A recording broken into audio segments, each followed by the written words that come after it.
OK.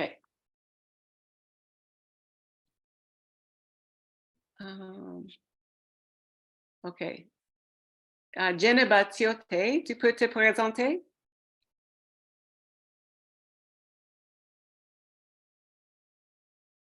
Djeneba? Elle n'est pas encore connectée. Oui, je la vois, Djeneba Tiote. Oh oui, avec le micro, elle n'a pas encore. OK. Mais Helen, tu peux te présenter? Bonsoir tout le monde, je m'appelle Dr. Helen. Je travaille à Kariaka, à l'hôpital américain de Grand Yoff, comme on dit, au Sénégal, comme médecin généraliste. Bienvenue. Kosiwao Kofi? Il y a deux Kofi.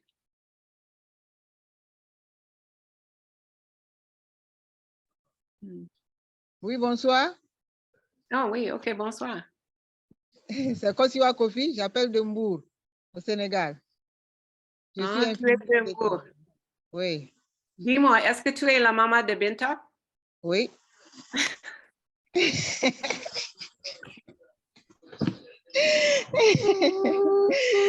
Je suis la maman de Binta.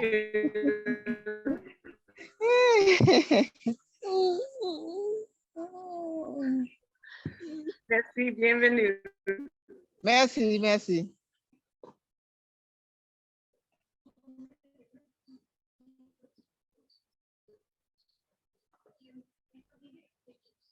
Merci, merci. S'il y a quelqu'un d'autre qui peut te présenter, qui n'a pas ton micro et la vidéo, je ne sais pas, Eliana, si tu es là.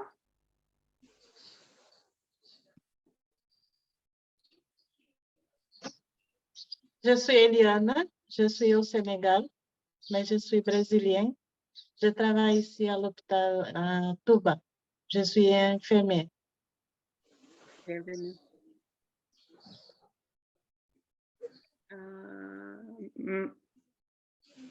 Diallo, tu veux te présenter?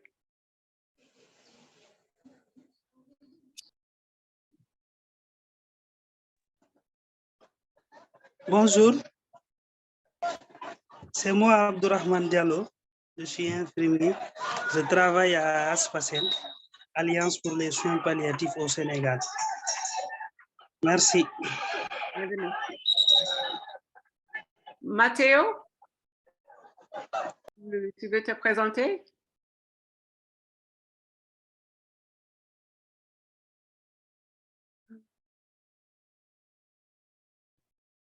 Mathéo, on ne vous entend pas.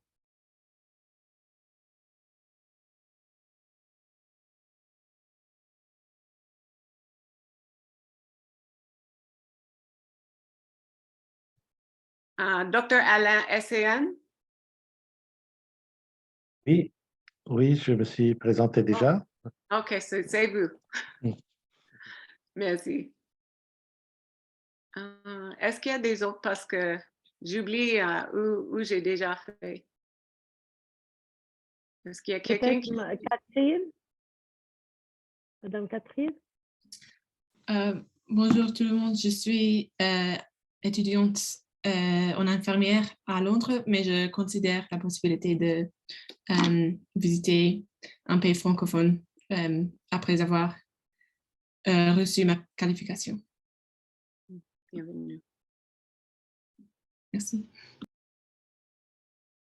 Ange, peut-être. Il y a Ange Emmanuel. On n'est pas là.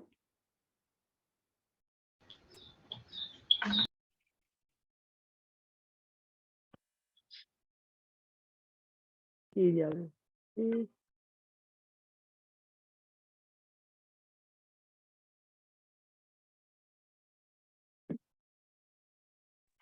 Peut-être Madame Emilienne. Vous m'entendez? Oui, là c'est mieux. Bon. Ok. Bon. Bonsoir à tout le monde, je m'appelle Mathéo, je suis infirmier en soins palliatifs. Je suis en ce moment en Espagne. Excellent. Enchanté. Enchanté.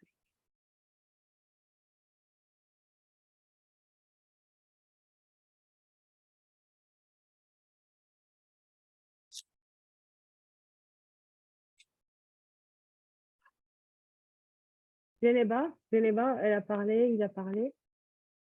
Est-ce que tout le monde a fait la présentation?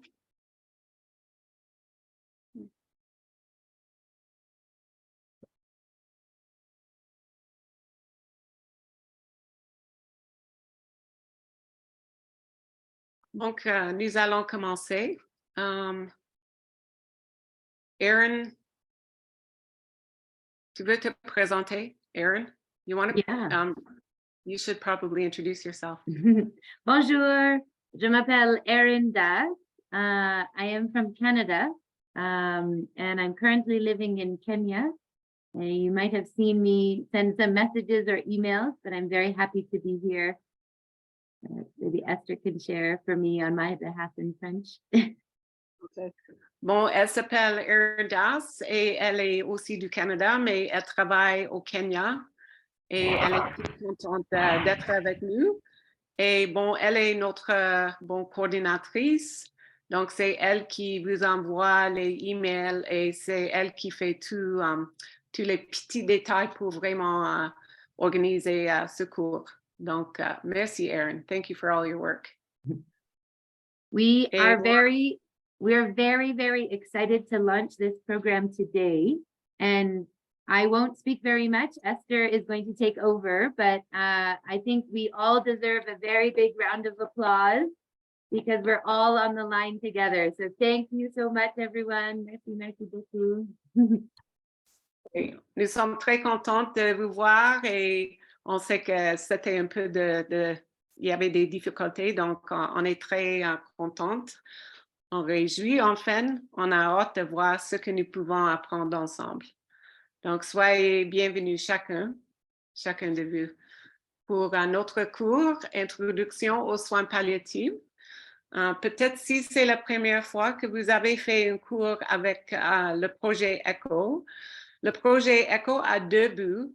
Il y a un but qui est la formation, mais le deuxième but, c'est de former ou de créer les communautés de pratique. Et donc, c'est pour ça qu'on veut vous connaître, virtuellement, bien sûr, mais on veut vous connaître. Donc, c'est important de participer, de poser des questions, de donner les commentaires.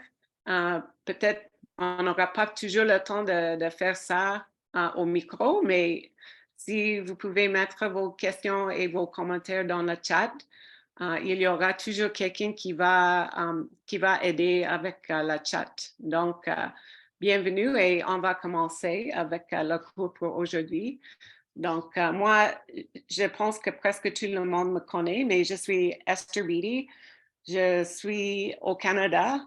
Je suis infirmière en soins palliatifs, mais je travaille au Sénégal depuis 1998 et j'ai vraiment le cœur pour le Sénégal. Et donc, je suis tellement contente de vous voir.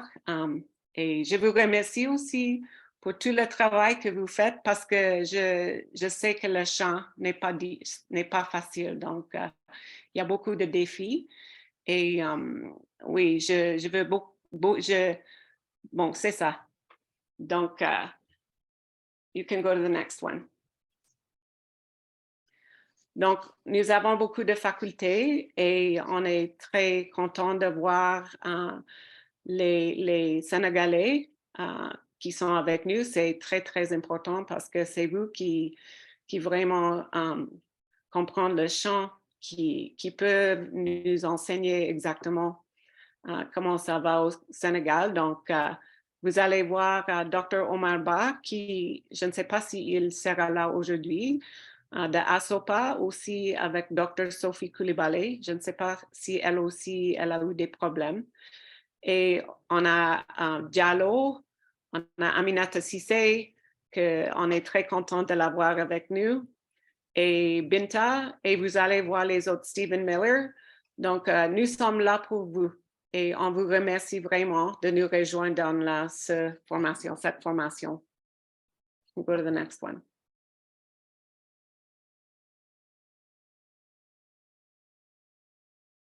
Donc, je pense que vous savez qu'on va faire ce cours une fois par mois.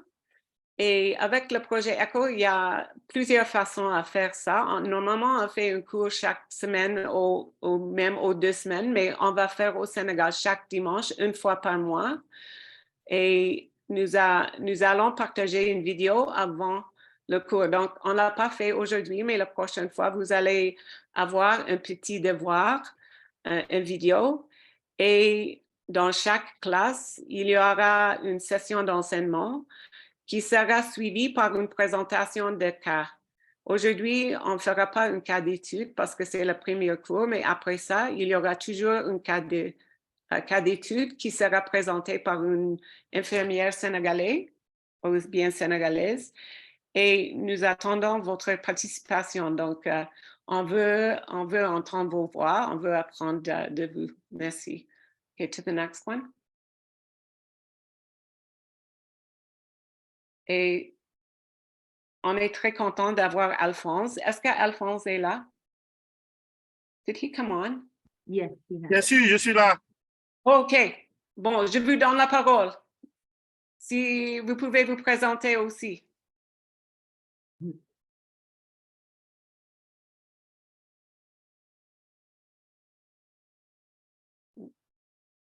Bonjour. Je suis merveilleux parce que lorsque Erin m'a dit que vous réunissez le dimanche, je voulais voir ça et je suis très heureux. Je suis Conan Asma Alphonse, je suis consultant pour le projet ECHO. Je suis basé en Côte d'Ivoire, donc c'est très bien que je rejoigne cette session. Et donc voilà, j'apporte un appui technique aux pays francophones pour le projet ECHO.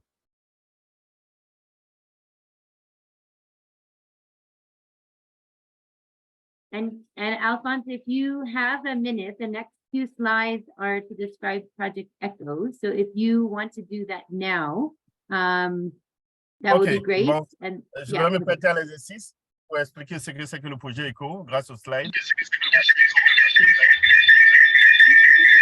pense que Geneva est dans la même salle que quelqu'un d'autre, donc ça fait un effet. OK, on va essayer de définir le projet ECHO. ECHO, d'abord, c'est un sigle.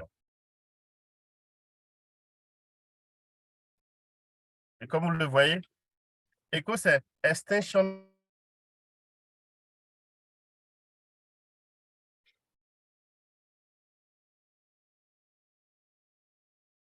communauté des pratiques en vue de l'amélioration continue de la qualité des soins dans l'approche santé communautaire. Donc ici, ECHO, si on peut le définir ici, c'est une communauté de pratiques. Donc vous, cette communauté, et une communauté de pratiques, leur but, c'est de se réunir pour améliorer leurs pratiques.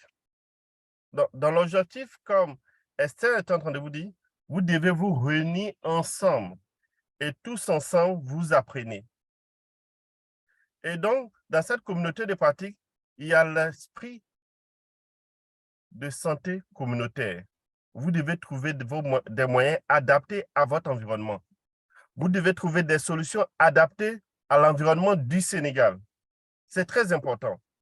N'allez pas chercher des solutions extraordinaires ailleurs. Non, des solutions qui sont adaptées à vous, à votre environnement, à votre culture. C'est ça, ECHO. Et donc, l'idée, c'est que, bien sûr, dans cette communauté de pratiques, vous n'êtes pas des charlatans.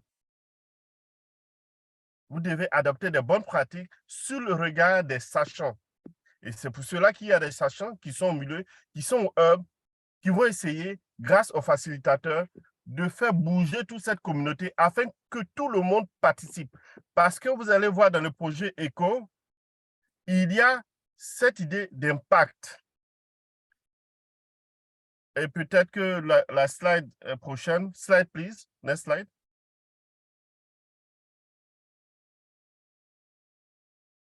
On va essayer ici de montrer une différence entre le projet ECHO et la formation traditionnelle par visioconférence. Dans la formation traditionnelle par visioconférence, en bas, voilà, en noir, vous avez l'expert, voilà, qui, lui, grâce à vous, les praticiens, vous êtes en pointillé, aura accès aux clients, aux malades. Et donc, finalement, il va vous demander tous les renseignements, toutes les informations, mais c'est lui qui est responsable de la prise en charge. Donc, il n'y a pas acquis de connaissances par vous. Dans le cas du projet ECHO, c'est totalement différent. Il y a les experts qui sont au niveau du hub et vous, vous êtes au milieu en rouge. Et c'est vous qui apportez les cas de vos frères, de vos sœurs, dans votre environnement bien précis, puisque vous comprenez votre environnement et finalement, grâce à la communauté de pratique, parce que vous voyez, les flèches sont dans les deux sens.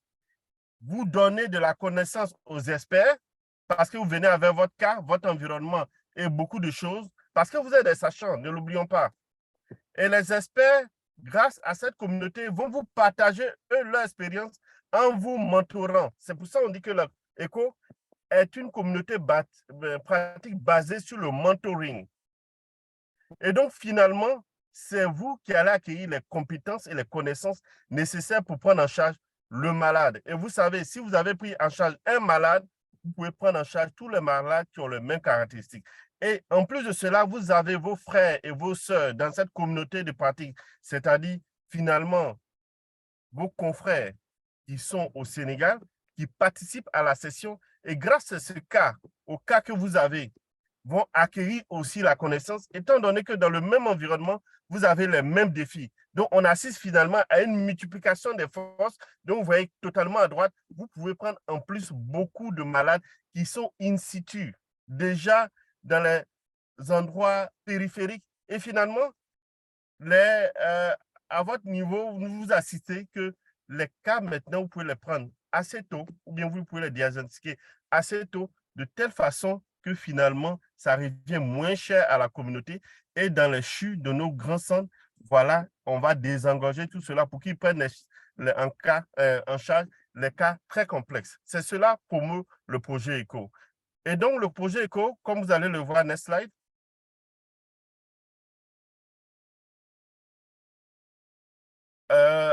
on va voir après le logiciel ECHO, mais le projet ECHO est basé sur 4 piliers. Le premier pilier, d'abord, c'est ce qu'on va appeler la technologie. C'est toute forme de technologie. Vous allez voir, on utilise WhatsApp pour renforcer notre communauté de pratique. Et lorsque vous avez des sessions, des questions après la session, vous pouvez continuer la communauté grâce à WhatsApp ou toute forme de technologie. Même ECHO, dont nous allons vous en parler, fait partie de la technologie que nous devons tirer profit. Pourquoi? Parce que nous sommes dans des pays à ressources limitées. Donc, il est bon d'avoir des principes de bonne gouvernance en utilisant toute forme de technologie. Le deuxième pilier, bien sûr, c'est les bonnes pratiques, parce que vous êtes une communauté de pratiques. Donc, l'idée, il faudrait que sur toute l'étendue du Sénégal, les bonnes pratiques soient bien partagées, bien harmonisées, de telle façon que, voilà, on peut être au nord, au sud, à l'est, vers la frontière de la Mauritanie ou d'autres frontières, ça soit les mêmes pratiques. Il ne faudrait pas que quelqu'un qui se trouve à Saint-Louis, voilà, décide de se déplacer pour aller à Dakar, parce qu'il pense qu'à Dakar, les médecins de là-bas ont de meilleures pratiques que ceux de Saint-Louis. Sur toutes les 110 des territoires où vous devez avoir un langage d'équité, tout le monde, toute la population doit bénéficier des mêmes soins, des mêmes qualités de soins. Et cela, grâce au projet ECHO, vous pouvez ensemble essayer d'harmoniser vos pratiques pour bénéficier de la même qualité de soins ou une meilleure prise en charge des malades. Le troisième pilier, bien sûr, c'est les cas. Ce n'est pas l'apprentissage basé sur l'étude des cas. Les études des cas, c'est ce que vous avez à l'école. Vos enseignants envoient des cas parce qu'ils veulent vous envoyer dans un endroit bien précis. C'est l'apprentissage basé sur les cas. Ce sont les cas réels, les cas que vous envoyez, que vous avez, les cas dans votre environnement, avec des défis bien particuliers que vous envoyez à la communauté. Et dans votre environnement, on essaie d'échanger ensemble pour vous permettre d'adopter ces bonnes pratiques-là. Et le dernier pilier, bien sûr, c'est les bases de données. Vous allez vous rendre que grâce au logiciel ECHO que nous allons voir, l'idée, c'est de pouvoir collecter les bases de données. Parce que vous savez, si vous n'avez pas de données, il est difficile d'agir sur la qualité de vos sessions. Il est difficile pour Erin et Esther de prendre des décisions. Est-ce que cette session est de bonne qualité? Est-ce que l'apprentissage marche efficacement? Parce qu'on vous parle de projet ECHO, mais quelles sont les données probantes qui vous démontrent que ce projet est efficient ou efficace? Mais il est bon de collecter des données à la fin de pouvoir, grâce à ces données, dire que votre communauté que vous avez développée au sein du Sénégal marche parfaitement parce que le taux d'apprentissage a augmenté de 15 ou de 20%. Finalement, vous arrivez à communiquer entre vous au Sénégal et finalement, le nombre de personnes croient avec une certaine qualité, une certaine confiance dans la prise en charge.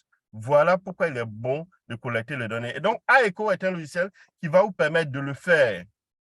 C'est un logiciel que ECHO donne à votre disposition, qui a ce logiciel en même temps qui est couplé à Zoom. Donc, nous nous rejoignons grâce à ce logiciel. Mais au-delà, vous pouvez organiser mieux vos sessions. Voilà, parce que vous êtes rendu compte que vous avez reçu l'invitation par mail, par email, ainsi de suite. Vous avez en même temps le contenu des formations. Vous pouvez en même temps mieux gérer, avoir des certificats, ainsi de suite. ECHO regroupe vraiment tout ce que vous avez comme solution pour la prise en charge, pas pour la prise en charge, pour le développement de votre session. Next slide, please.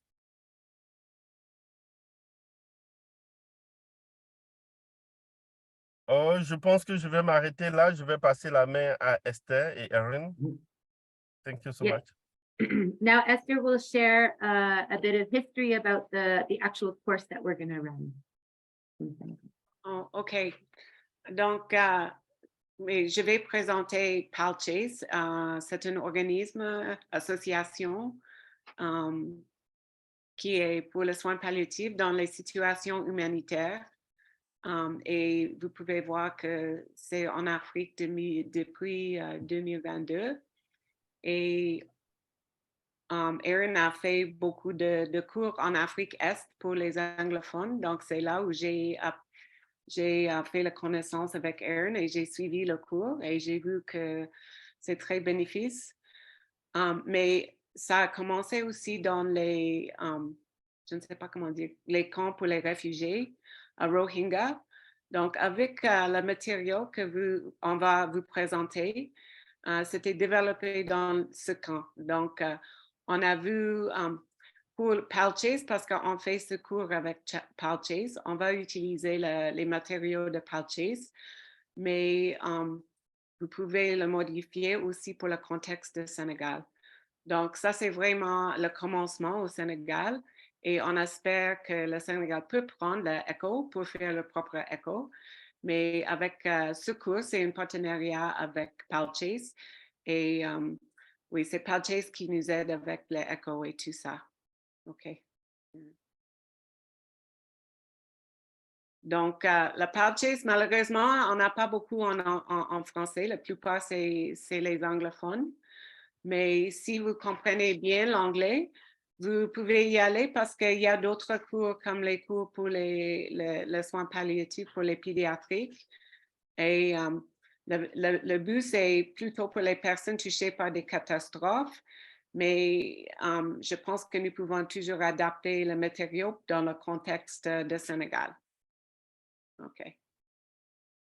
Donc, pour le cours, c'est à cause de APCA, le partenariat entre PALCHASE et APCA qui nous a donné leur plateforme ECHO. Et c'est aussi avec le soutien d'ASOPA que nous sommes très contents de nous accueillir au Sénégal. Et donc, c'est à cause de ça aussi qu'on fait le cours. Next slide. Donc, je pense que vous avez entendu Alphonse. Donc, tous enseignent, tous apprennent. Donc, je pense que vous avez tous compris ce que le slide.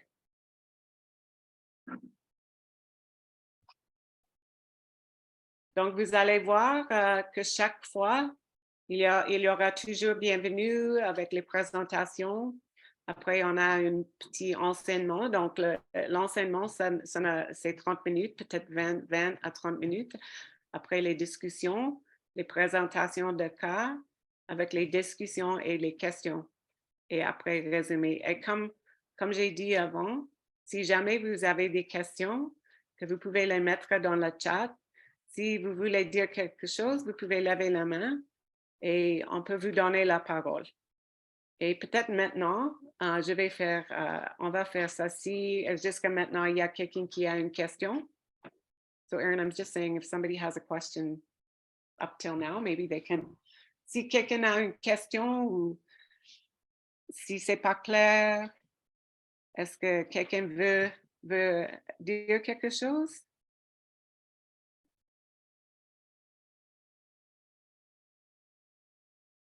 Donc, c'est clair? The one thing to remember is for this training, we don't want it to feel like your nursing school or your medical school. It is a discussion time as well. So we're going to teach a small amount of content, and then we want lots of discussion. And then we're going to do a case, and then again, lots of discussion. I think Esther has mentioned that, but just to be reminded, it's not like we're back in nursing school and medical school where you're listening to lectures for over an hour. We want this to be very engaging, and we know that you are also the experts in your field. Oui. Donc, elle dit encore que ce n'est pas un cours comme à l'université où on est là, on écoute, on apprend, mais c'est vraiment une espèce, une façon de s'apprendre, de faire, chacun va nous enseigner, chacun est enseignant, donc vraiment, on a hâte de vous écouter, de vous entendre, vos expériences aussi et vos commentaires. OK.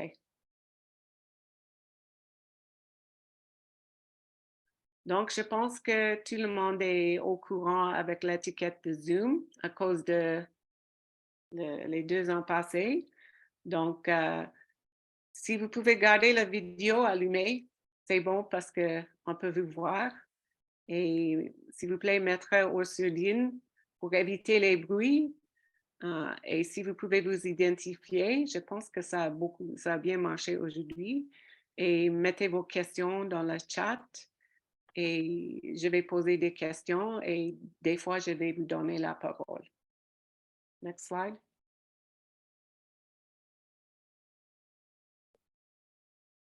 Nous avons aussi les ressources. Malheureusement, nous n'avons pas eu assez de temps de faire la traduction. Donc, la plupart des ressources sont en anglais, mais nous sommes à la recherche. Donc, je pense qu'entre les cours, nous aurons trouvé des choses en français. Donc, on va faire ça. Donc, vous pouvez toujours y aller si vous pensez que vous n'avez pas de problème à lire l'anglais. Next slide.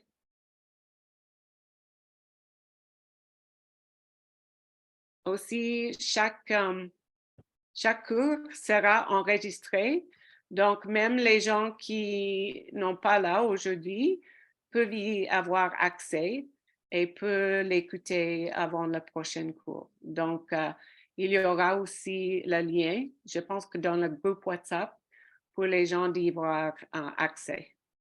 Next slide. Et si vous n'êtes pas encore sur le chat, vous pouvez nous rejoindre. Cliquez sur le lien et c'est là où tous les documents seront affichés. Et le email, c'est le email de Erin. Bon, bien sûr, elle ne comprend pas français, mais elle a un traductrice, donc elle est capable de comprendre les emails en français. Next slide.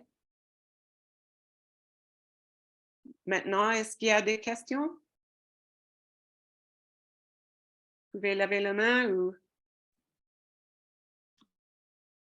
Oui, c'est Alain. Est-ce que le diaporama, on va le voir sur le site de ECHO, ce que vous venez de présenter avec les links, les liens? He's asking if he can access it through the ECHO site, the website. Yeah, he should be able to. So we all need an ECHO account. So that's what you were supposed to sign up for. And but it's caused some people some issues. So then we also have the direct link. But it is best if you access it through the reminder email that IECHO sends, or you can log into IECHO and it will show up if you've registered for this course. Avez-vous compris? Si, je pense qu'elle a dit si sur IECHO, si vous avez reçu l'email avec join the meeting, mais rejoindre la réunion, vous pouvez y avoir accès. Et si vous avez des problèmes, hein, docteur, il faut dire Marie-Claire parce qu'elle peut vous aider aussi. OK, thank you. Catherine?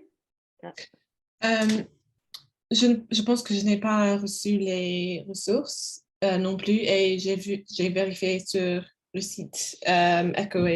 Est-ce qu'ils sont déjà téléchargés ou vous allez les mettre sur le site? Did you already download all those resources, Erin? Sorry, the English one or the French one? The French ones I can send now. Yeah, so we can have those. Sorry, we didn't get them to you before the class started, but you can review them this week. I can't see any English resources either. Did you send a Google Drive already? Yes, it's Google Drive, I think. Yeah, it's a Google Drive. I can send the English ones and then we're starting our resource development for French. So we'll be sending those as well. So I can send the English ones for sure right now. And then we'll do the French as we go. Thanks. No. Is it via email or directly to the site? I can email them to you, or I can also put it on the WhatsApp. Oh, and also I didn't have the link for WhatsApp. Okay, just put that one in the chat. Thank you. Donc, elle dit qu'elle a une Google Drive et elle va poster le lien. Je pense qu'elle vient de mettre pour le WhatsApp. Si vous n'avez pas encore mis votre nom, vous pouvez le mettre maintenant. Et nous allons ficher les autres ressources après le cours. Je pense que les ressources en français. Donc, je suis contente que le docteur de France est avec nous parce que je pense qu'il peut nous aider aussi avec les ressources en français. Merci. Oui, et Dr Alain est anglophone aussi, alors il n'a pas de problème à revoir les enregistrements en anglais. Okay. There's no problem in English with Dr. Estayan. So he can see them already in English. OK, merci. Allô? Oui. Oui, s'il vous plaît, est-ce qu'il y a la feuille de présence, quelque chose comme ça, qu'il faut remplir pour marquer la présence? Si vous avez rejoint la réunion avec IACO, c'est déjà fait.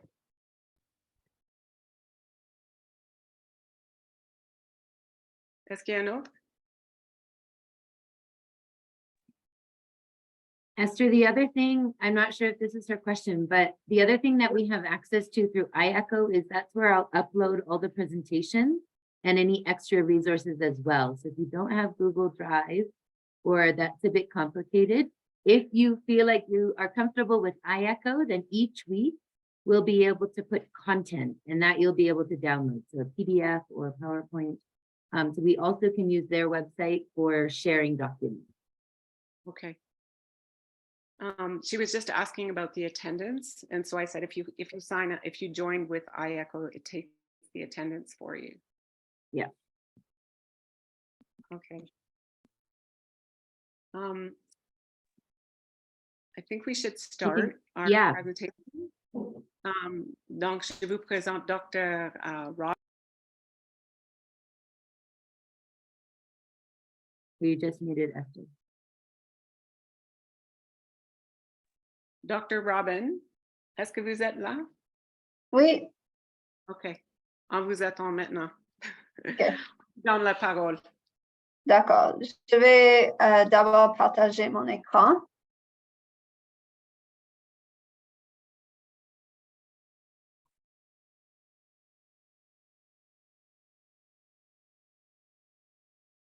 Et maintenant, est-ce que tu peux voir mon écran? OK. Alors, moi, je suis Dr. Robin Williams. Je suis une pédiatre et un médecin des soins palliatifs et je travaille en ce moment à l'hôpital pour enfants à London, Ontario, Canada. Et maintenant, je fais les soins palliatifs seulement pour les enfants, mais dans le passé, j'ai aussi fait les soins palliatifs pour les adultes, pour tout âge. Alors, les objectifs aujourd'hui, c'est de définir les soins palliatifs et les soins palliatifs pédiatriques, d'identifier l'objectif des soins palliatifs expliquer un modèle des soins palliatifs et comprendre comment les patients meurent grâce aux trajectoires de la mort. Alors, qu'est-ce que sont les soins palliatifs? La définition de l'OMS de 2002, c'est que les soins palliatifs sont une approche qui améliore la qualité de vie des patients et de leurs familles confrontés à des problèmes liés à une maladie potentiellement mortelle. Et comment on fait ça? On fait ça par la prévention et le soulagement de la souffrance au moyen d'une identification précoce et d'une évaluation et d'un traitement impeccable de la douleur et d'autres problèmes. Ces problèmes peuvent être physiques, psychosociaux et même spirituels. Et pour les enfants, la définition est un peu adaptée et c'est la prise en charge active et totale du corps, de l'esprit et de l'âme de l'enfant qui implique également un soutien à la famille. Et il commence dès le diagnostic de la maladie et se poursuivent indépendamment du fait que l'enfant reçoive ou non un traitement dirigé contre la maladie. Les soins palliatifs, c'est vivre et mourir. Alors, de nombreuses personnes pensent que les soins palliatifs sont prodigués lorsqu'une personne n'a plus que quelques jours ou quelques semaines à vivre.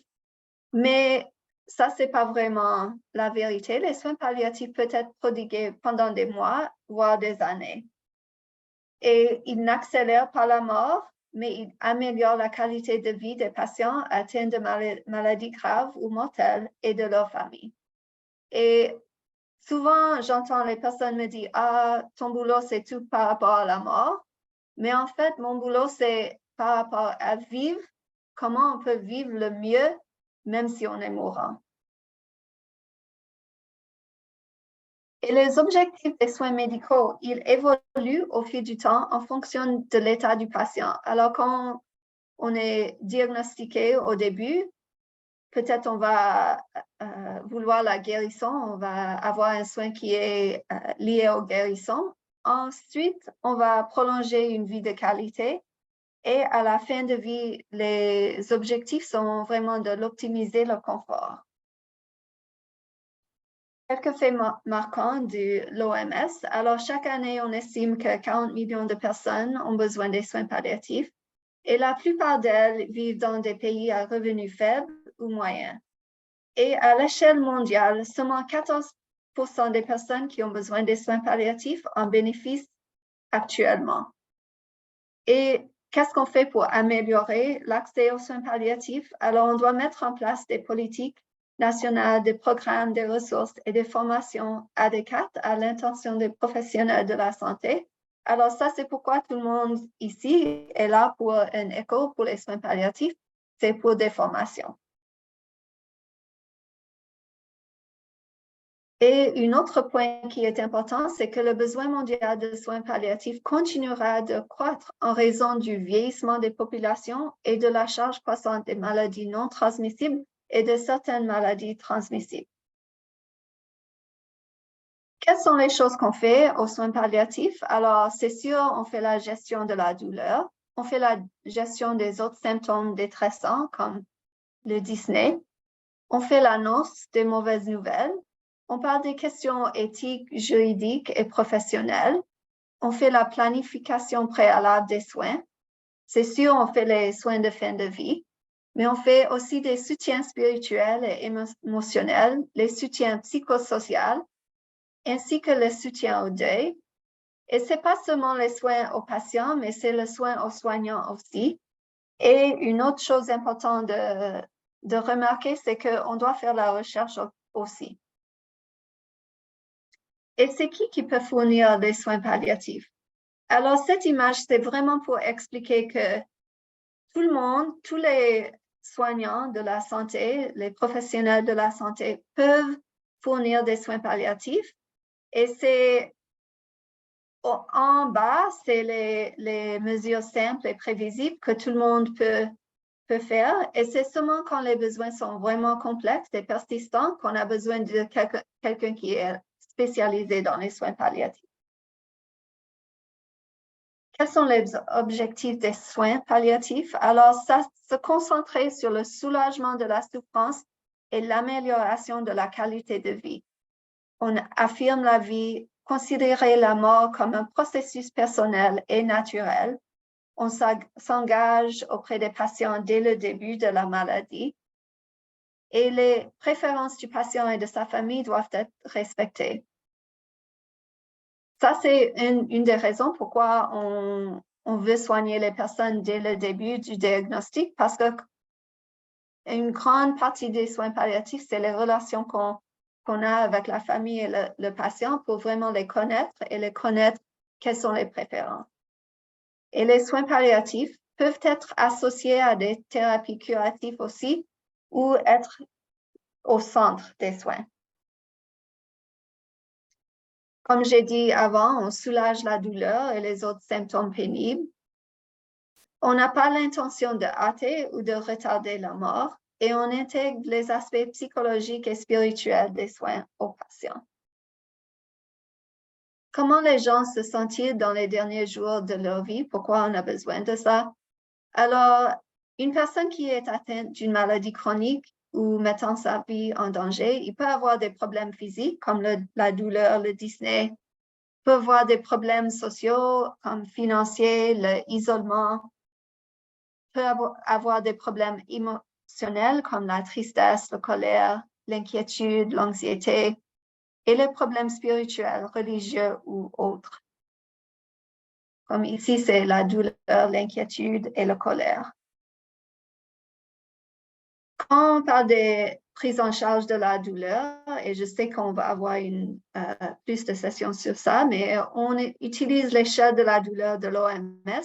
Et pour l'adulte, il y a 3 étages, les non-opioïdes, les opioïdes faibles et les opioïdes puissants. Et à chaque étape, on peut aussi utiliser des adjuvants. Chez les enfants, c'est un peu différent. Il y a seulement 2 étapes. La douleur légère qui utilise le paracétamol et l'ibuprofène et la douleur modérée à sévère qui utilise la morphine et les autres opioïdes forts. Et ça, c'est parce que les opioïdes légers ne sont pas prouvés ou sûrs chez les enfants moins de 12 ans. Alors, que veulent les personnes atteintes d'une maladie incurable? Ils veulent le contrôle de la douleur et des symptômes. Ils veulent éviter une prolongation inappropriée du processus de mort. Ils veulent obtenir un sentiment de contrôle. Ils veulent alléger le fardeau de la famille et renforcer leurs relations avec les proches. Et quand on parle pour un enfant qui est atteint d'une maladie grave, les parents, ils veulent la même chose. Ils veulent que la douleur et les symptômes soient bien contrôlés. Ils veulent que les enfants peuvent être des enfants et ils veulent être un bon parent et faire les bonnes décisions pour leurs enfants. On fait la gestion des symptômes à domicile. Alors, une autre perspective mondiale sur le besoin des soins palliatifs de l'Alliance mondiale des soins palliatifs, il estime 56 millions de personnes ont besoin des soins palliatifs et 31 millions avant la fin de leur vie et 25 millions vers la fin de leur vie. Le fardeau des maladies graves et des souffrances liées à la santé et le besoin correspondant des soins palliatifs sont immenses. Pourtant, les soins palliatifs ne sont toujours pas accessibles à la plupart des personnes qui en ont besoin, en particulier dans les pays à revenus faibles ou intermédiaires. Et tu peux voir ici, le bleu foncé, c'est les pays avec les soins palliatifs les plus développés.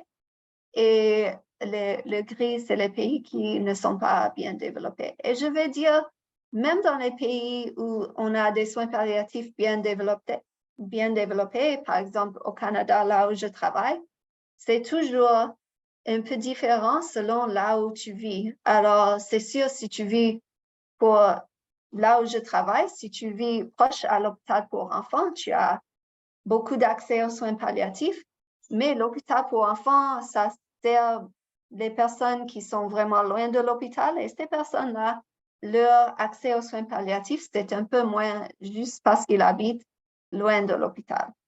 Alors, ce n'est pas seulement un problème des pays, des autres pays. C'est tous les pays qui ont des problèmes. Les soins palliatifs, c'est pas, comme j'ai dit avant, c'est pas seulement pour la fin de vie. On peut utiliser les soins palliatifs pendant la maladie. Alors, au début, quand on est diagnostiqué, on fait la gestion de la maladie, mais il y a toujours les symptômes et la douleur, ça se pourrait. Mais quand on est plus proche à la fin de vie, on fait moins de la gestion de la maladie et plus les soins palliatifs. Et aussi, ça continue après la mort en la période de deuil. Et ça, c'est tout simplement une autre image qui démontre que les soins curatifs et les soins palliatifs, ils marchent ensemble. Et l'OMS recommande de commencer les soins palliatifs lorsqu'il est diagnostiqué qu'un patient est atteint d'une maladie potentiellement mortelle. Et les soins palliatifs sont plus efficaces lorsqu'ils commencent tôt dans l'évolution de la maladie. Les soins palliatifs précoces réduisent les hospitalisations inutiles et l'utilisation des services de santé. Et en même temps, il y avait des études, par exemple une étude avec le cancer des poumons. Les patients qui ont eu les soins palliatifs tôt dans l'évolution de la maladie, en fait, ils ont vécu plus longtemps que les personnes qui n'ont pas eu ça. Et les soins palliatifs sont un système de soutien visant à aider les patients à vivre aussi activement que possible jusqu'à leur mort. Comme j'ai dit avant, ce n'est pas vraiment visé sur la mort, c'est visé sur comment on peut vivre le mieux possible. Et comment les gens meurent-ils? Ils meurent soudainement ou sur une longue période. Des fois, c'est une maladie en phase terminale, une défaillance d'un organe, de la vieillesse ou de la fragilité. Par exemple, la première trajectoire ici, c'est une courte période de déclin évident, généralement due à un cancer. Et le premier groupe comprend les personnes à haut niveau de fonctionnement qui sont atteintes d'une maladie en phase terminale, par exemple le cancer, et il n'y a pas beaucoup de temps avant qu'ils sont morts. La deuxième trajectoire, c'est quelqu'un qui a, par exemple, une maladie cardiovasculaire ou pulmonaire chronique. Et là, ils ont des limitations à long terme avec des épisodes graves intermittents. Et chaque fois qu'on voit que la fonction est plus bas, ça se pourrait que ça va continuer vers le mort ou ça se pourrait que le patient va améliorer un peu, mais ils ne vont jamais être au fonctionnement. La troisième, c'est la diminution prolongée, par exemple avec la démence ou quelqu'un qui a plusieurs systèmes organiques qui sont touchés. Et ça, c'est tout simplement une longue période de temps avec une fragilité et une fonction qui est un peu plus bas. Alors, quand on parle des trajectoires, le cancer a une trajectoire plus prévisible que d'autres maladies et la prédiction pour les maladies non malignes est un peu plus difficile. Mais tous peuvent bénéficier des soins palliatifs pour la gestion des symptômes, le soutien à domicile et les conseils et aides à la préparation d'une mort éventuelle. Il y a les défis de la prestation des soins palliatifs et après écouter ça, tu peux me dire si vous connaissez des autres. Alors, la disponibilité et accessibilité des ressources de santé, y compris des opioïdes, c'est un problème dans plusieurs pays. La situation géographique, même au Canada ici, si tu es urbaine ou rurale, ça peut avoir un impact sur les soins palliatifs que tu as accès. Les soins palliatifs dispensés sont généralement dans des conditions sous-optimales en raison du manque de formation, de lignes directrices et de ressources. Et le personnel qui est formé, qui reste, peut changer de lieu de travail et se tourner vers d'autres spécialités parce que souvent, des gens pensent que c'est difficile de travailler dans les soins palliatifs. Et il y a une absence d'incitation et de motivation pour les travailleurs de la santé pour faire les soins palliatifs. Alors, un résumé qu'on a parlé aujourd'hui, on a défini les soins palliatifs. et les soins palliatifs pédiatriques. On a identifié l'objectif des soins palliatifs, expliqué un modèle des soins palliatifs et comprendre avec les trajectoires comment les patients meurent. Et ici, on est là pour célébrer les soins palliatifs.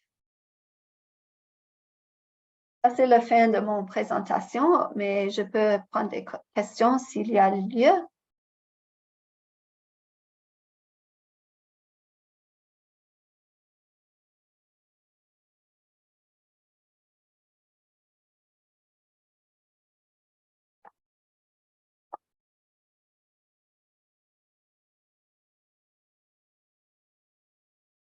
Ça peut être aussi les commentaires. S'il y a un commentaire, quelqu'un qui veut dire quelque chose, ajouter quelque chose.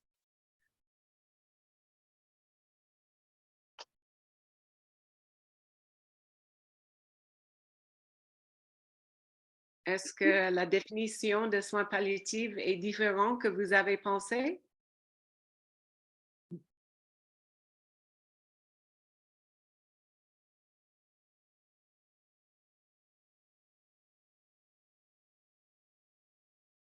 Oui, Alphonse? Moi, plutôt, c'est plutôt une question au Sénégal parce que j'ai eu l'occasion de visiter le Sénégal. J'ai vu que sur le plan religieux,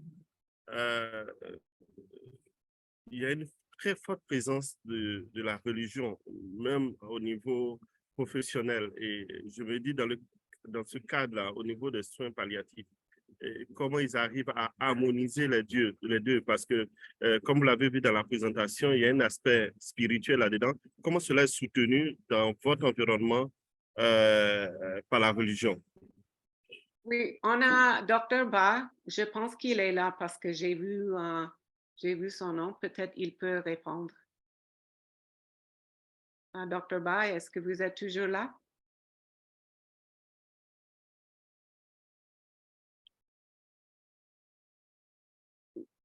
Oui, il est là. Dr. Ba ou Dr. Aminata? Dr. Cissé?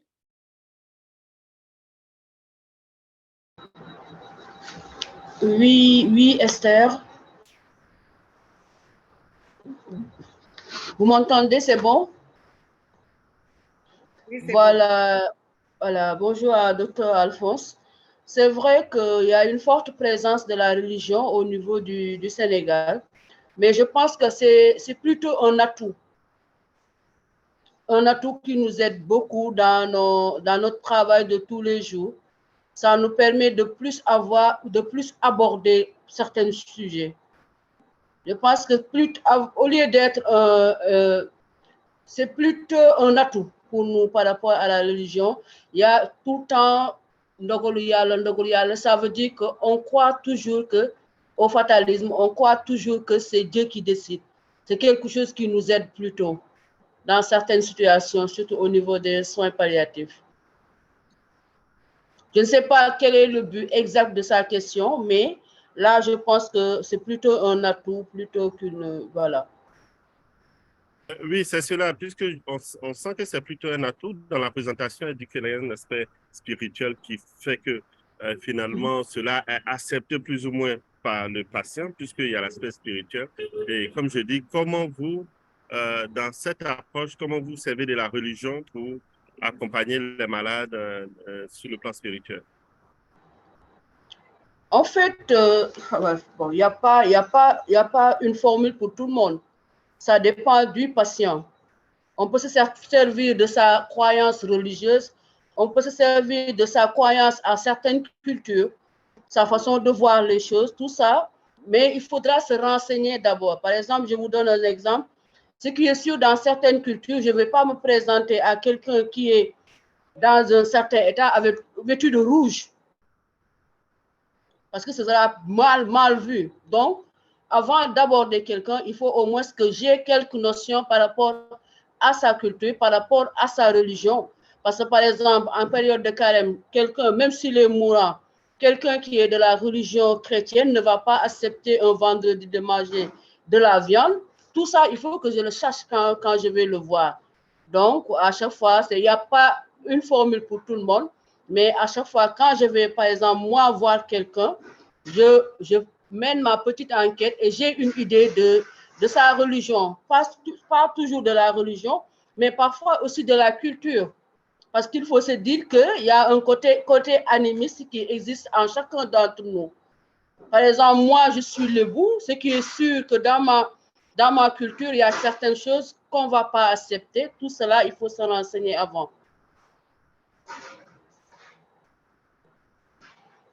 C'est bon?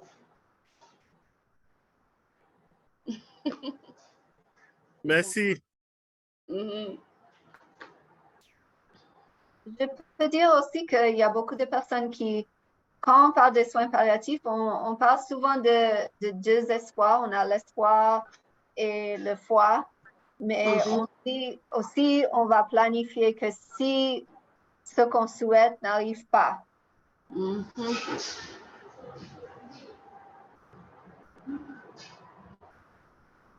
I'm happy to. Oh yeah, Mary Claire. Go. Allez-y, allez-y. Il y a une question de Emmanuel Thioté. Sa question est de savoir comment briser le tabou de la mort pour permettre l'accès aux soins palliatifs.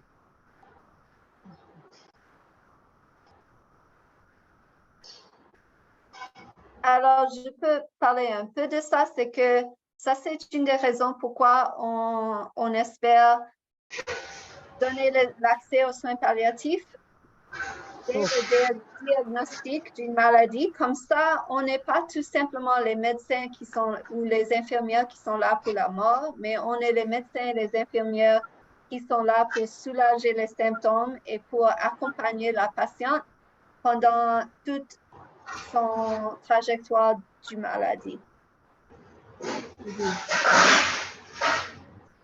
Et quelqu'un du Sénégal, comment briser le tabou?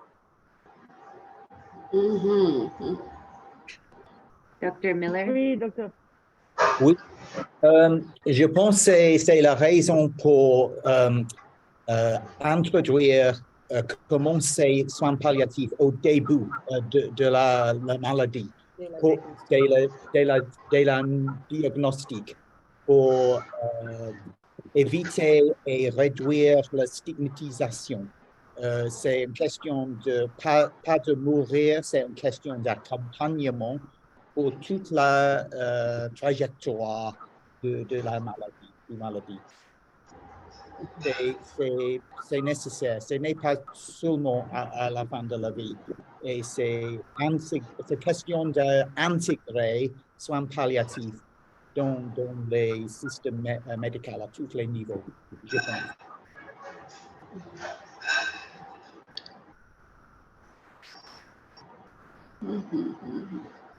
Allô?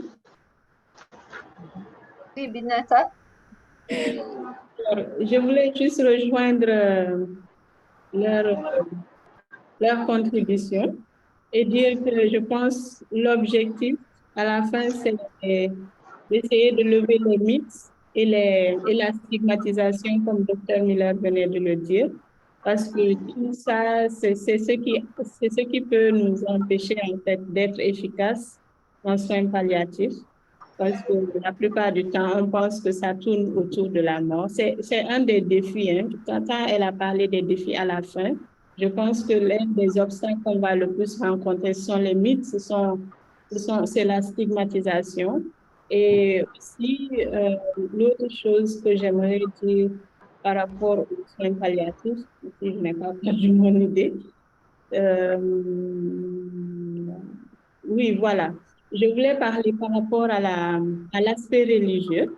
En fait, comme Dr. Cissé le disait, c'est vraiment un atout dans ce cas où quand la personne arrive et que souvent au début de la maladie, ou en tout cas quand le médical peut faire quelque chose, souvent ils ont tendance à penser peut-être que tout se repose sur le médical et le médical peut et va faire toutes choses. Mais nous, en tant qu'agents de santé, si nous pouvons approcher la personne, comme elle le disait, selon son désir, sur cet aspect spirituel, alors nous voyons que ça allège le poids de la maladie et ça nous aide dans tout le processus après. Merci.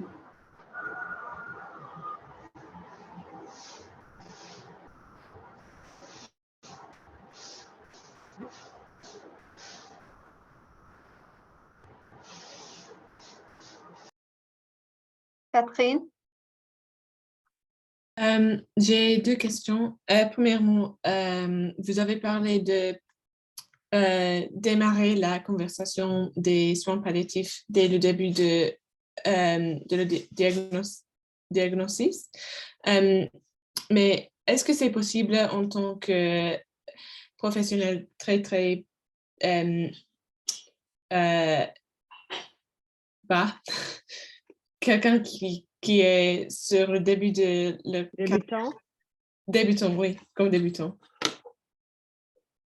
Est-ce que c'est possible de, par exemple, pour ma passion, par exemple, en ce moment, je travaille dans les soins intensifs et il y a beaucoup de patients qui sont traités, mais à mon avis, c'est un peu futile. Et est-ce que c'est possible de démarrer la conversation avec les médecins, mais tout en réservant le respect pour les professionnels qui savent plus que moi? Ça, c'est une bonne question et je vais vous dire que souvent dans les pays développés avec les bons soins intensifs, c'est souvent les médecins et les infirmières. Les infirmières sont là et voient le patient qui est probablement mourant et les médecins sont seulement là de temps en temps pour dire « OK, on va changer ce médicament ». Mais tu as toujours le droit de demander des questions, de demander aux médecins et aux autres soignants les questions. Qu'est-ce qu'on fait ici? Qu'est-ce que c'est le but? Est-ce qu'on pense à toutes les douleurs, les symptômes de la patient? Est-ce qu'on pense à ce que le patient veut? Est-ce que le patient et la famille connaissent?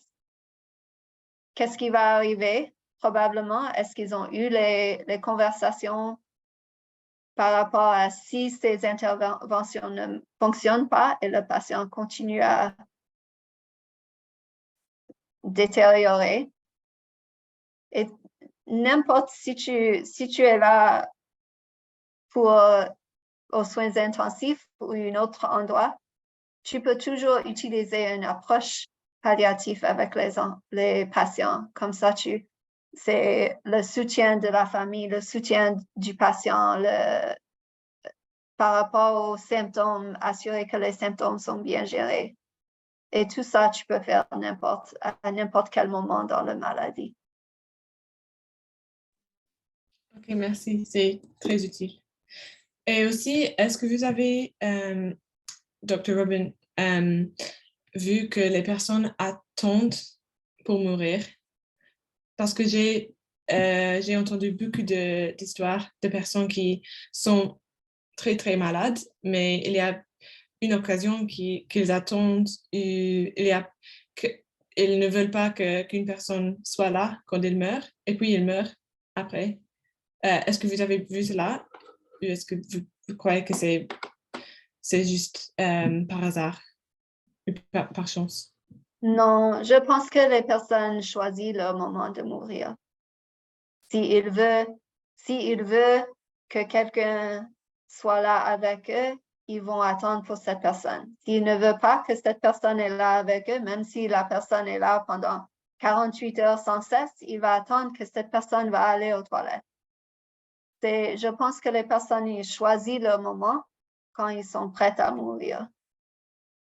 Et c'est pas nous, les médecins ou les soignants en santé, qui peuvent changer ça. Merci.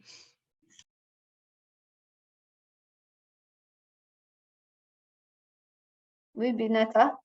Oui, par rapport à ce dont on vient de parler, je pense que d'où l'importance d'essayer d'avoir cette relation avec notre patient ou sa famille, parce que parfois, si on a le temps et si c'est bien établi, on peut savoir ce que la personne veut. Dans certains cas, la personne ou sa famille peuvent dire, en tout cas, si la fin est là ou si la fin approche, nous voulons ça et ça. Et dans la mesure du possible, on va essayer de suivre leur volonté parce que je pense qu'on va le voir. Le plus important, c'est notre patient et c'est son entourage. Merci. Oui, c'est vrai. Alphonse? Oui, ma question adressée à Dr. Bineta, on se rend compte que, voilà, finalement, on supporte des fois le poids et la pression des malades, aussi la crainte des parents, et voilà, tout ce poids émotionnel avec une charge de travail élevée, peut-être on voit souvent des burn-out. Comment vous arrivez à supporter cela? Comment vous arrivez à gérer cela? Ouais, je ne suis pas docteur d'abord. Je suis infirmière. Alors, c'est vrai qu'il y a beaucoup à faire pour notre travail. Et ça, je pense que personne ne va dire le contraire. Et l'une des choses, c'est de pouvoir travailler en tant qu'équipe, n'est-ce pas? Et aussi reconnaître ses limites. Et ce qui est intéressant, c'est que souvent, ce n'est pas tous les patients qu'on va voir qui auront vraiment besoin qu'on s'investisse à fond. Peut-être un patient aura besoin qu'on passe beaucoup de temps, l'autre aura besoin de moins. Donc, il faut vraiment savoir gérer, manager son temps et sa personne, mais vraiment reconnaître ses limites et aussi savoir déstresser hein, de temps en temps. Merci, j'espère que j'ai essayé.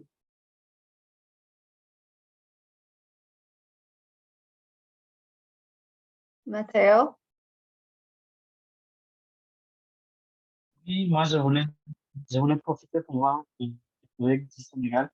Et si, parce que souvent, les soins palliatifs, c'est écouter les gens, non? On passe beaucoup de temps à écouter leurs besoins. Et c'est pour savoir si, quand les gens, parce qu'on parlait aussi du tabou de la mort, et souvent, il n'y a pas besoin de parler de la mort en tant que, on n'utilise pas les mots mort, mais qu'est-ce que les gens utilisent pour dire, par exemple, quand je ne serai pas là, ou si au Sénégal, on utilise des phrases comme ça, si les collègues, ils ont des exemples, ou même Robin pour les enfants, parce que les enfants, ils ne vont pas dire quand je vais mourir, ou ils ne vont pas utiliser les mots la mort, mais ils vont utiliser aussi d'autres façons de le dire.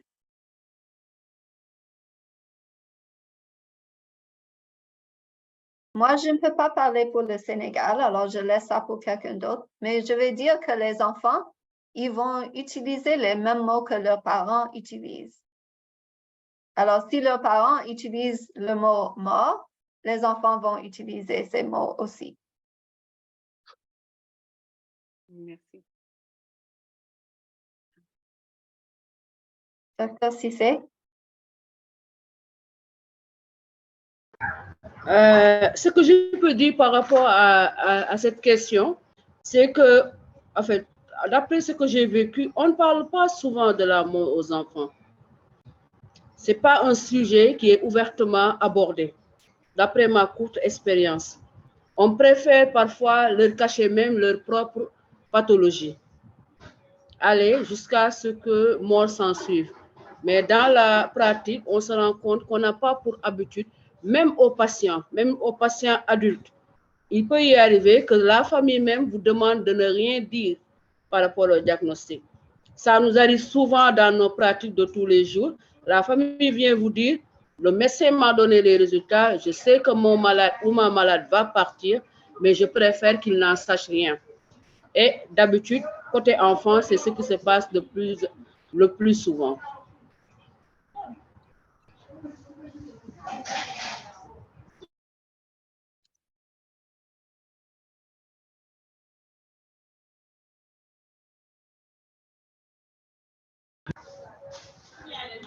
Moi, j'ai l'impression que la classe dort.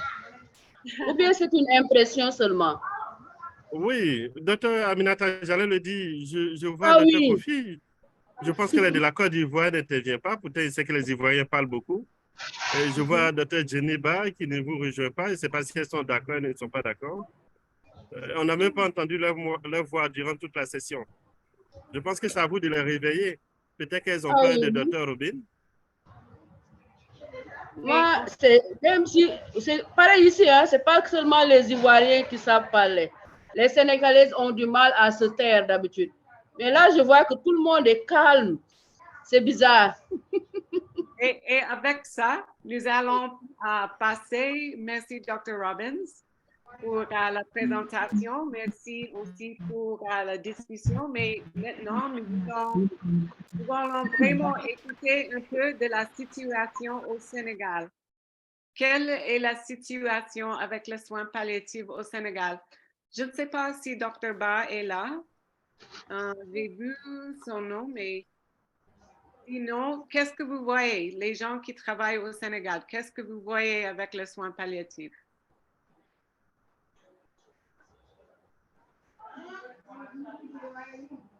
Oui. Dr. Cissé? Là, par rapport, moi, ce que je peux en dire que il y a déjà une association qui existe depuis une dizaine d'années.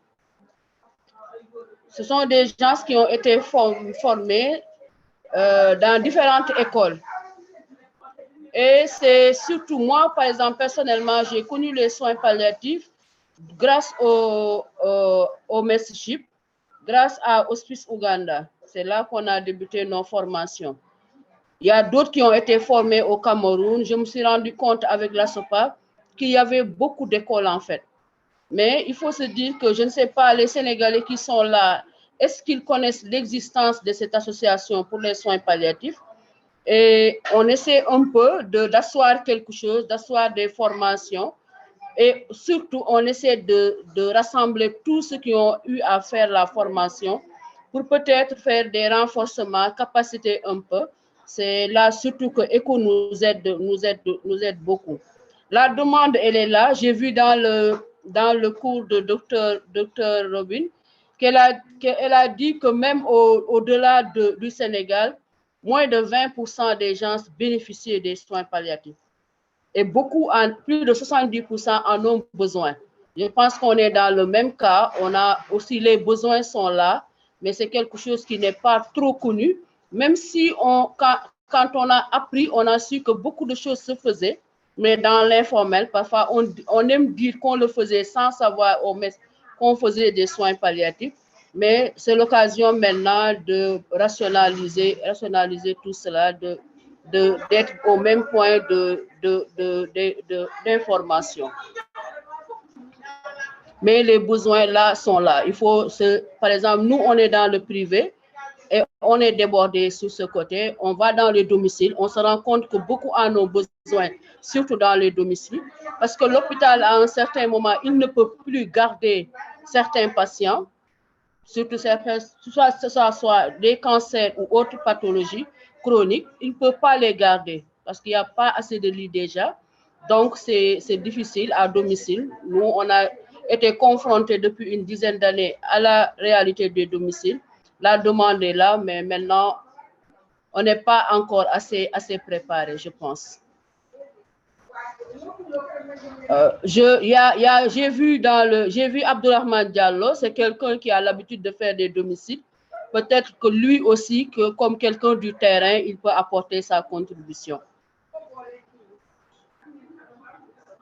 Oui, Diallo, tu peux partager quelque chose?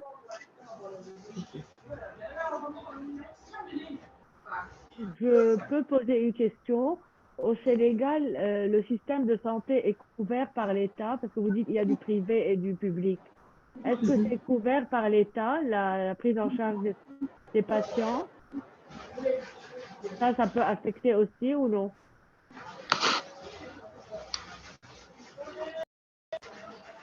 Je pense que depuis un certain temps, on a eu à participer à des réunions au niveau du ministère.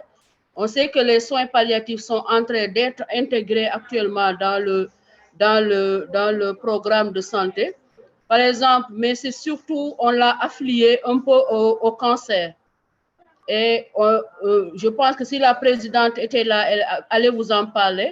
On est en train de se battre pour que ça soit dans d'autres niveaux. Ce n'est pas seulement les cancers qui sont avec qui on doit allier les soins palliatifs. Il y a d'autres niveaux, il y a les soins palliatifs en gynéco, il y a des soins palliatifs en cardio. Donc, ce qu'on voudrait, qu'il y ait des soins palliatifs un peu partout. Mais on peut dire que dans le plan cancer, le dernier plan cancer, les soins palliatifs sont intégrés là-dedans. Maintenant, la bataille, c'est que ça soit reconnu comme une part entière et que ça soit dans tous les domaines. D'accord, merci, docteur. Et Jennifer? Jennifer Chioté, tu as une question?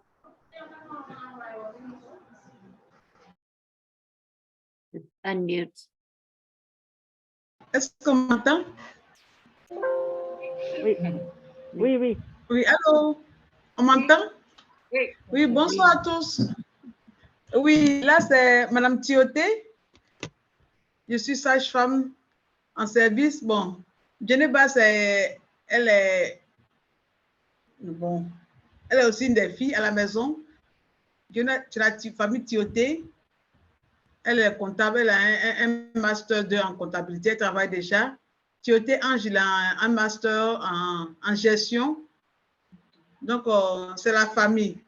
Bon, je voulais poser ma question, c'est-à-dire que juste en service sage-femme, mais les soins palliatifs, bon, c'est un autre domaine qui me passionne. Donc, véritablement, je me posais beaucoup de questions par rapport à cela et je bénis le Seigneur qui permet qu'aujourd'hui, j'ai pu suivre la formation. Ce cours, ça me fait beaucoup de bien. Parce que j'avais vraiment des questions qui sont personnelles. Dieu merci, je pense que peut-être qu'au cours de cette formation, je vais avoir quelques réponses. Bon, début, ma question, je voulais savoir, bon, puisque un peu dans les hôpitaux, quand une personne a bien des soins palliatifs, est-ce que si tu n'es pas de l'hôpital, comment se fait que les gens, bon, Binta, elle est déjà dans l'association, comment elles font pour aller prendre les gens en charge? Je ne sais pas comment ça se passe. Puisque au Sénégal, ici, moi, je suis dans un autre poste que je travaille, comment ils font pour aller prendre en charge ces personnes-là? Je suis au Sénégal, je ne sais pas, puisque je n'ai pas encore fait la formation, mais dans mon service, je vois quand même des femmes qui vraiment ont besoin de cela, mais je ne sais pas comment ça se passe. Comment ça se déroule ici au Sénégal? C'est ma question. Merci.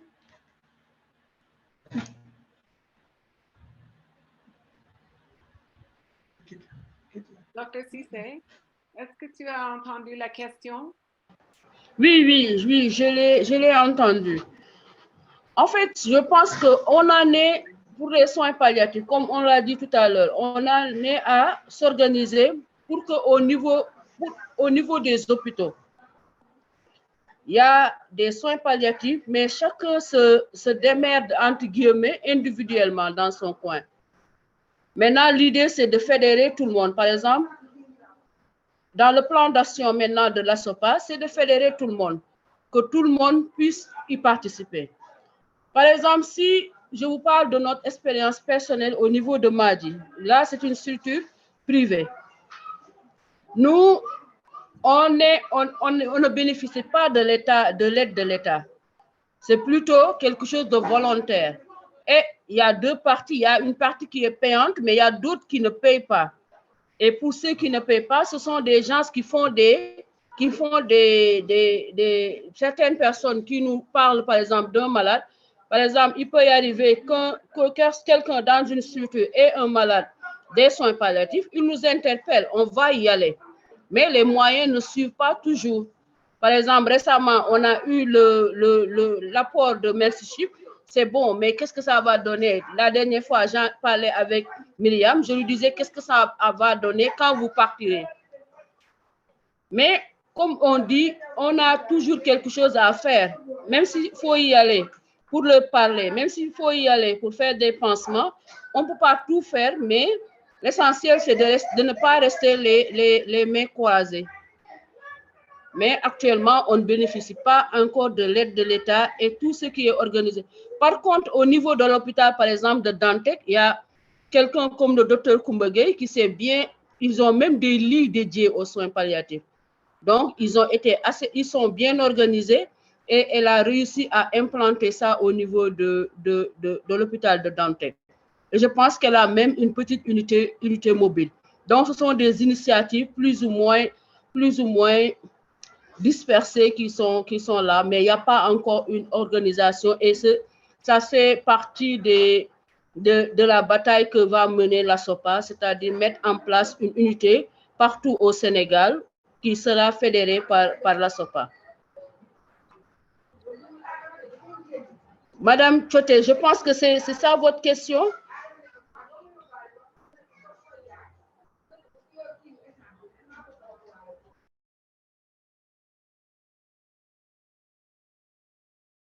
Aminata, c'est quoi la situation au Sénégal pour les soins palliatifs pédiatriques? Ah là, excusez-moi, j'aurais du mal à vous répondre, mais je sais que pour les soins palliatifs en pédiatrie, ils sont très bien représentés. Parce qu'il y a madame, le professeur Fatou, je pense, qui est là-bas, qui est pédiatre. On a 3 pédiatres, oncologues aussi, et qui sont dans les soins palliatifs. Et je sais qu'elles se battent de façon individuelle pour les soins palliatifs. Mais je ne suis pas répondant peut-être elles étaient plus bien placées pour en parler, mais je sais qu'elles se battent depuis longtemps déjà, depuis plus d'une dizaine d'années, et elles ont réussi à avoir beaucoup d'acquis, parmi lesquels la présence de morphine. Elles ont réussi certaines choses à le mettre en place.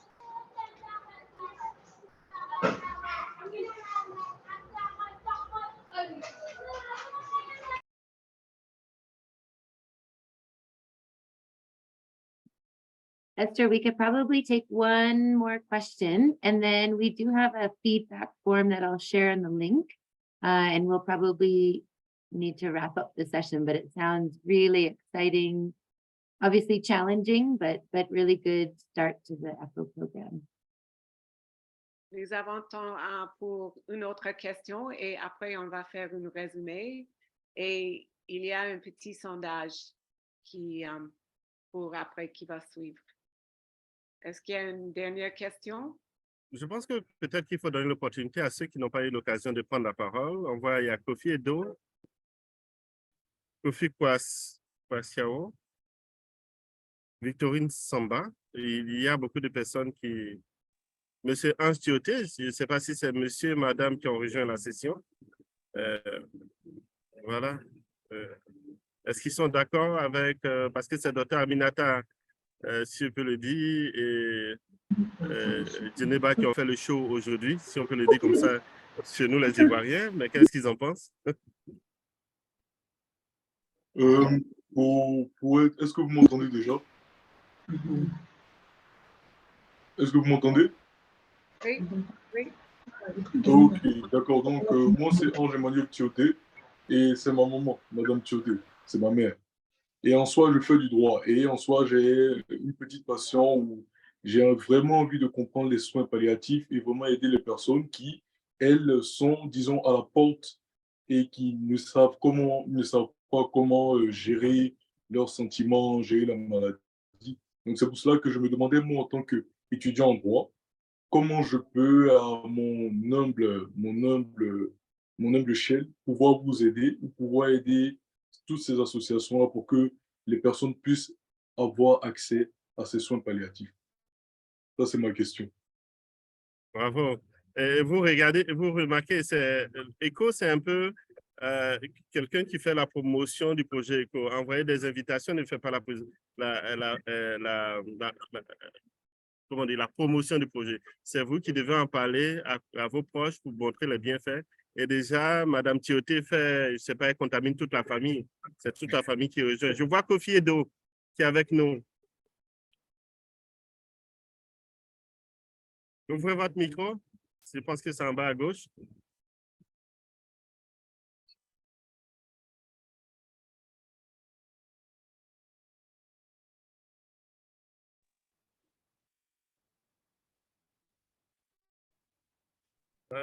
Je pense que votre micro est ouvert, mais on ne vous entend pas. Est-ce que c'est un problème technique?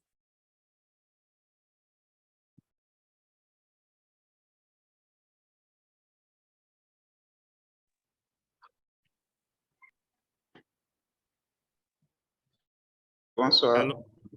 Ah oui, bonsoir. Ouais, moi, c'est Rodrigue. Voilà, je suis.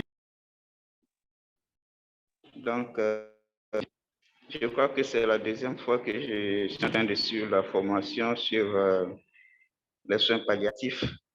Donc, la première fois, c'était avec Madame Binta, celle qui avait donné la formation. Donc, j'avais cette envie aussi de, voilà, avoir cette assimilation, de connaître aussi comment fonctionnent les soins palliatifs. Parce qu'en tant qu'infirmier, par exemple, donc, notre premier rôle, c'est aussi de donner aux patients, d'abord, c'est de les soulager de leur douleur. Donc, quand j'ai entendu parler du projet, je me suis dit, ah, là, c'est mon domaine, donc il faut que j'acquière aussi de nouvelles connaissances.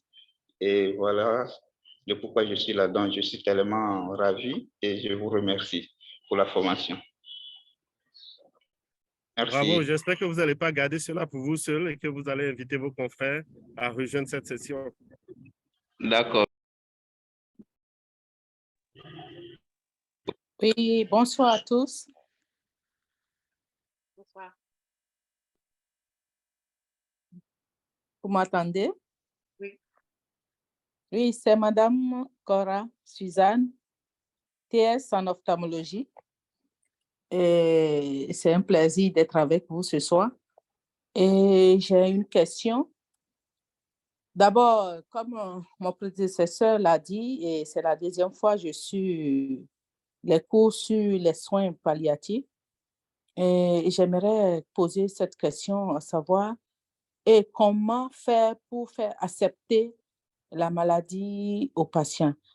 Et un patient qui est malade, on voit qu'il souffre et on lui a diagnostiqué le mal, mais qui n'accepte pas, qui ne veut pas obtempérer et jusqu'à ce que vraiment on voit que c'est pratiquement à la fin.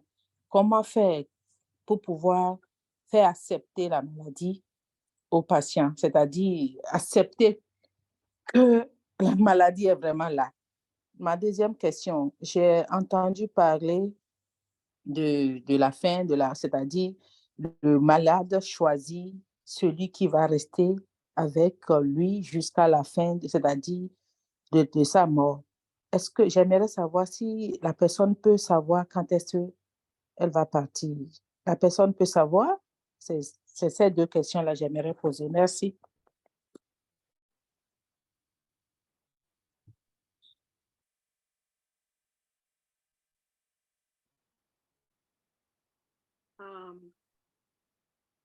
Je peux dire que, je peux dire, il y a les patients qui ne vont jamais accepter leur maladie.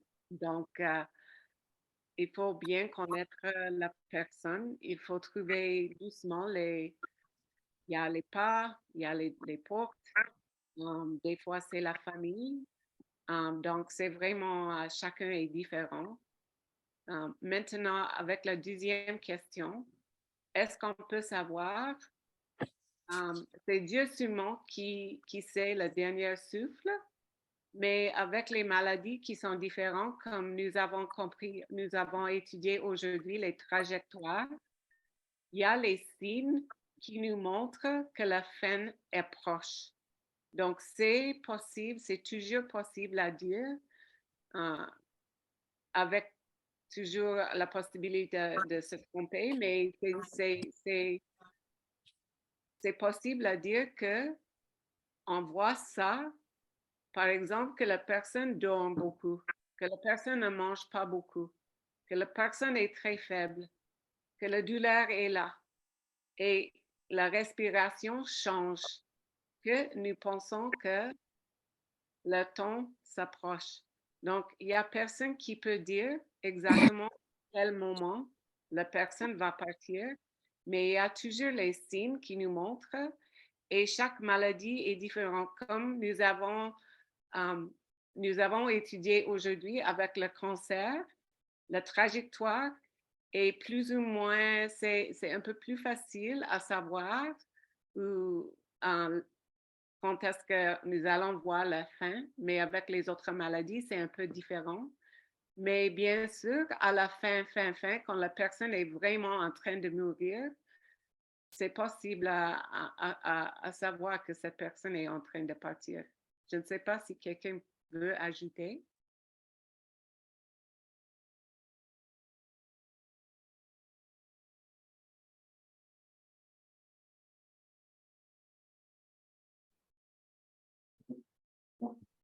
Esther, I don't know. Oh. Yeah, the time's gone. Yeah, the it's time, okay, but I okay. also, I don't know if you mentioned this, but I think these kinds of courses and accessing resources does help us walk alongside patients.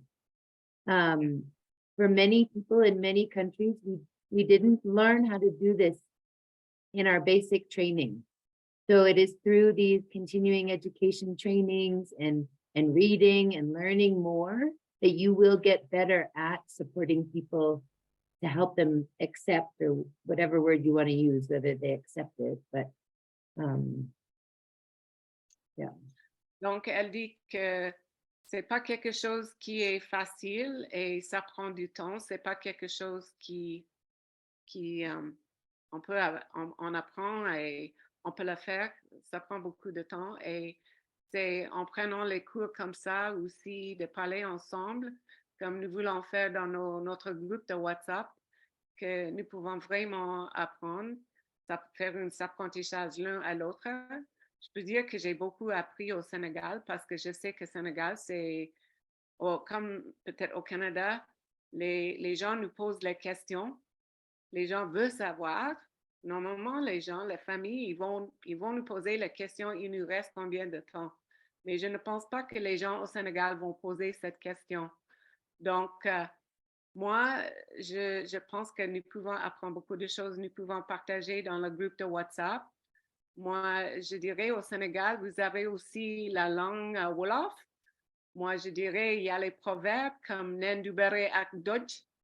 Et il y a les proverbes que vous pouvez utiliser aussi pour... et je pense que nous allons aussi étudier, nous aurons un cours dans la communication et vous allez aussi apprendre une manière, les façons, et nous pouvons discuter en plus la communication, comment nous pouvons vraiment discuter l'amour et la maladie avec nos patients et avec leur famille. Donc, on voit que le temps, on a dépassé le temps. Et merci beaucoup pour toutes les réponses. Et je sais que la prochaine fois, les autres vont répondre aussi. Et ça sera peut-être un peu plus facile avec IACO parce que cette fois, oui, c'était un peu, peut-être, on a commencé un peu en retard. Mais n'oubliez pas d'aller dans le WhatsApp, poser vos questions. Et si vous voulez partager, parce que c'est un domaine aussi qui est difficile et qui peut être lourd. Donc, comme Binta a aussi dit, il faut travailler en équipe. Donc, on est là aussi pour vous. Donc, merci beaucoup pour aujourd'hui. So I just said thank you and that it's we're there together as a team. We'll Donc, just remind everyone the next session will be July 16th. But of course, we are all here, all the faculty are here. If you have a difficult case for a patient, people are here to connect. We're a group now. And we'll just finish, Esther, with a photo. If everyone wants to put on their video, we won't take a photo every week, but let's take one on our first day. Okay. Si vous pouvez mettre votre vidéo, nous voulons prendre une photo de la classe. Donc, si vous êtes là et vous avez la possibilité de mettre la vidéo, faites-le. On veut vous voir et nous allons prendre une photo de notre classe. Can you see it? Yeah. All right. Almost everyone. Suzanne? Okay, 1, 2, 3, smile. Perfect.